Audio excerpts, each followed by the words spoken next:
नमस्कार, मी Rupali world health care मधून।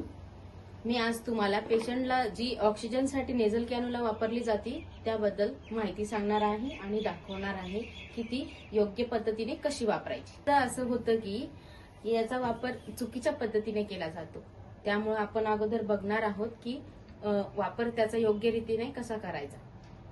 चुकीची पद्धत कशी असते ही मी तुम्हाला दाखवते। ही नेझल कॅन्युला आहे।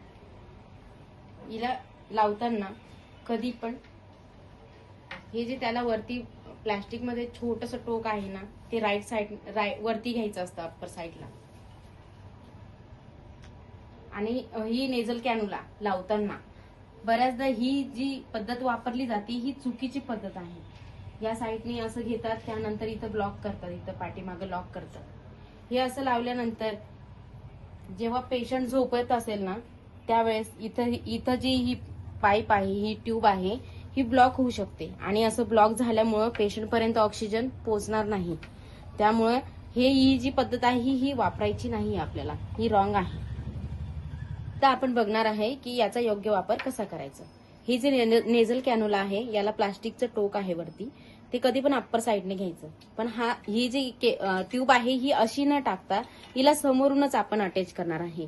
तर ही इथं नाकामध्ये टाकल्यानंतर हा पाईप इथं कानामागे घ्यायचा आहे। इथं कानामागे घेतल्यानंतर इथं दोघं साइडने घेतल्यानंतर कानामागे ही जे आपली हनुवटी आहे मानेच्या खाली, इथं याला लॉक करायचं आहे। असं केल्याने काय होतं, हे योग्य पद्धतीने हे ऑक्सिजन पेशंट पर्यंत पोहोचते। ही नेझल कॅन्युला आहे, यामध्ये बरेच प्रकार येतात। ही जी नेझल कॅन्युला आहे ही 2 मीटरची आहे, यामध्ये ही 5 मीटरची आहे, त्यानंतर ही 10 मीटरची आहे, त्यानंतर ही 15 मीटरची आहे। धन्यवाद। अधिक माहितीसाठी खाली दिलेल्या नंबरवरती संपर्क साधा।